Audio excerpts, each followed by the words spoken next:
Satu hari, tokoh besar bernama Imam Hasan Al-Basri tengah berjalan di pasar kota Basrah.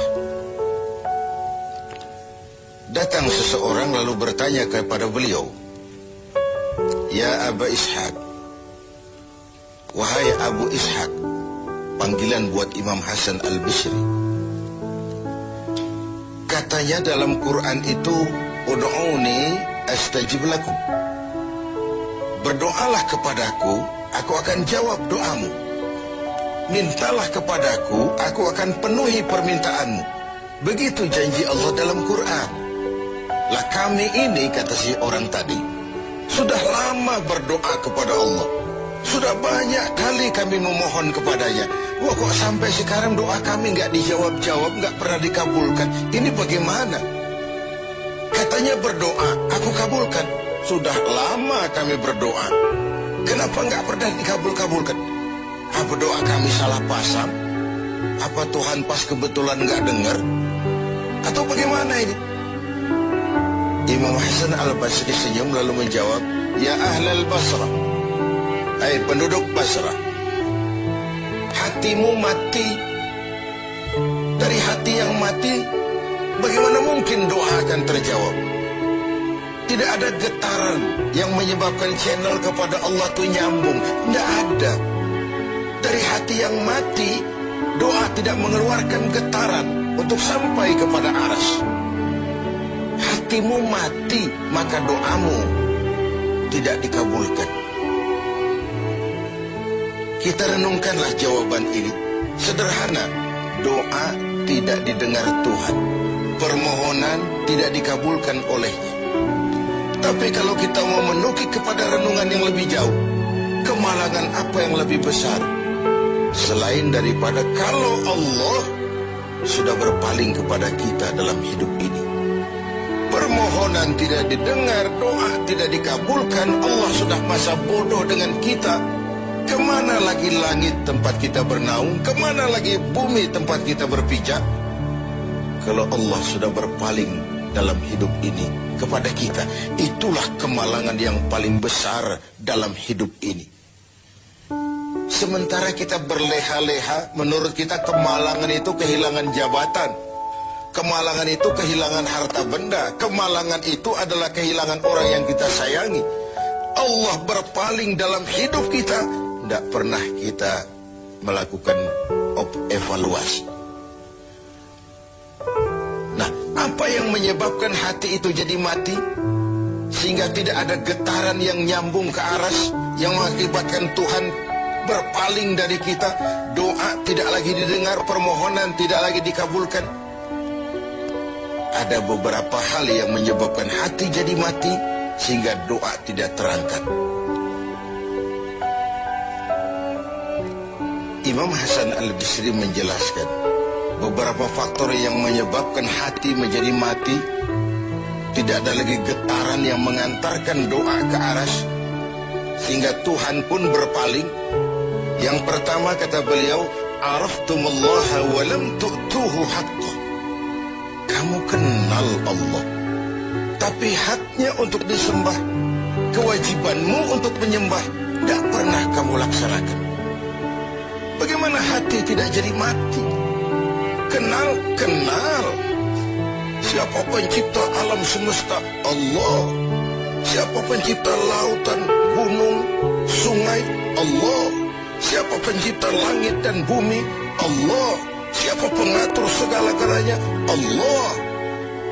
Sholat apa tidak? Tergantung kebutuhan. Kamu kenal Allah, tapi haknya untuk disembah, kewajibanmu untuk menyembah, tidak pernah kamu laksanakan. Bukankah simpel bahwa Fatihah saja mengajarkan iyyaka na'budu wa iyyaka nasta'in? Hanya kepadamu kami menyembah dan hanya kepadamu kami mohon pertolongan. Tertibul kalimat, na'budu dulu, baru nasta'in. Kalau na'budu terlaksana, nasta'innya pasti top chair. Hanya kepadamu kami menyembah, hanya kepadamu kami mohon pertolongan. Kalau ibadah beres, pertolongan pasti datang. Doa doa didengar, permohonan dikabulkan, munajat pun diterima. Kenapa? Nak budunya beres, maka nasta'innya nikmat. Tidak diajarkan kita iyyaka nasta'in wa iyyaka na'budu, tapi na'budu dulu, baru kemudian nasta'in. Kalau hati tidak mau mati, janganlah pengenalan kita kepada Allah tidak diiringi dengan pendekatan kita kepadanya. Bagaimana cara mendekat kepada Allah? Logika saja. Mau dekat dengan presiden, ikuti peraturan yang dibuat oleh protokolernya presiden. Mau dekat dengan gubernur, ikuti peraturan yang disusun oleh protokolnya gubernur. Tidak bisa mau dekat dengan gubernur bikin peraturan sendiri. Mau dekat dengan Allah bikin metode sendiri. Dengan jalan ngelamun, duduk madep ngidul, bengong 4-5 jam, lalu mau dekat dengan Allah. Mau dekat dengan Allah, ikuti cara yang sudah diatur oleh Allah melalui utusan-utusannya. Bukan dengan cara membuat sesuatu sendiri. Ini yang pertama. Lalu yang kedua, yang menyebabkan hati jadi mati, qara'tumul Qur'an walam ta'malu bih.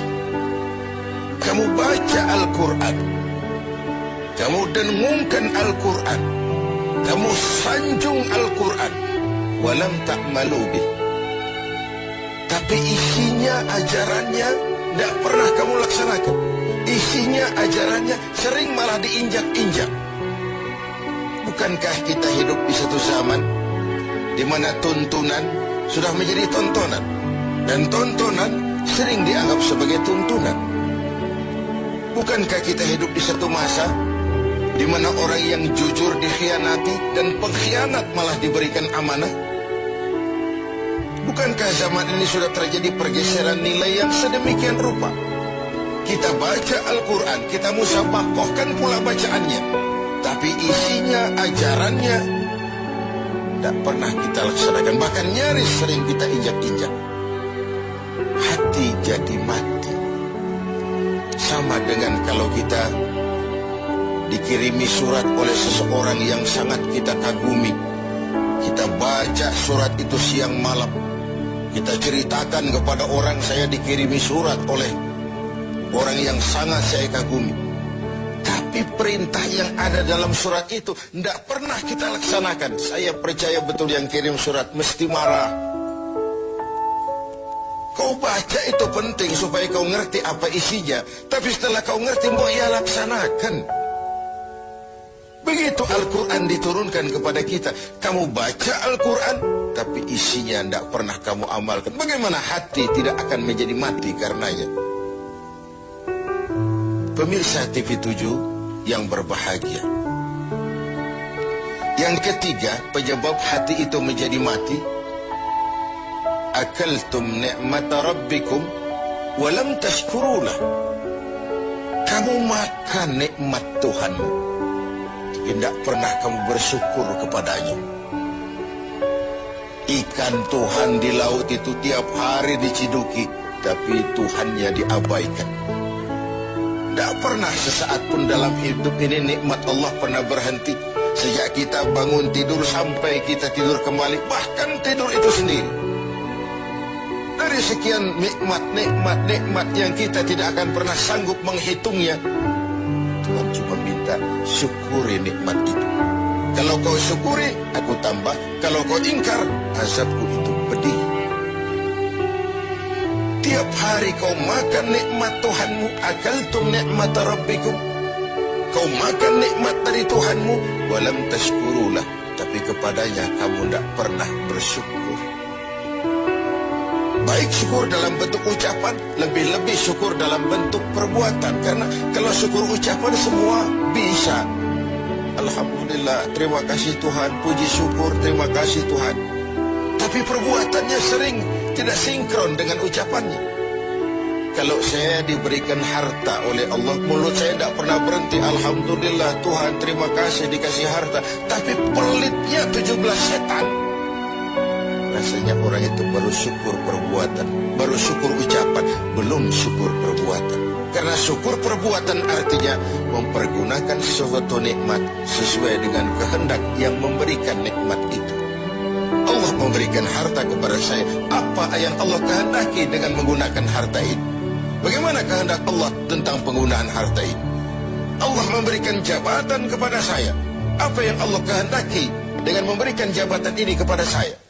Mempergunakan suatu nikmat sesuai dengan kehendak yang memberinya. Itulah syukur yang sebenarnya. Ini yang keempat. Yang kelima, penyebab hati itu jadi mati. Qultum annal mauta haqqun wa lam tasta'iddu lah. Kamu yakin, kamu percaya, kamu tahu betul hidup akan berakhir dengan kematian. Namun kau tidak pernah mempersiapkan diri untuk itu. Baik menghadapi kematian maupun menghadapi yang lebih penting sesudah kematian. Karena mati pada dasarnya sebuah peralihan dari sebuah tahap kehidupan kepada tahap kehidupan yang berikutnya. Bukan akhir. Bahkan saya lebih cenderung mengatakan mati adalah istilah yang digunakan bagi orang yang sedang hidup. Sipulan mati itu kan kata yang hidup. Yang mengalami sedang pindah ke alam lain. Jadi tidak ada alasan hidup sulit bener, mending mati habis urusan. Tidak selesai sampai di situ. Tidak selesai urusannya. Hidup terus berlanjut di alam barzakh, terus berlanjut di alam mahsyar. Ini satu perjalanan panjang. Seperti kita akan berangkat keluar kota yang jauh, tentu kita harus menyiapkan bekal. Semakin jauh perjalanan, semakin banyak bekal yang kita bawa. Kalau Anda akan berangkat jauh, tidak bawa bekal berangkat juga, itu kan nekat sama namanya. Sampai ke tujuan belum tentu, sengsara di jalan sudah pasti.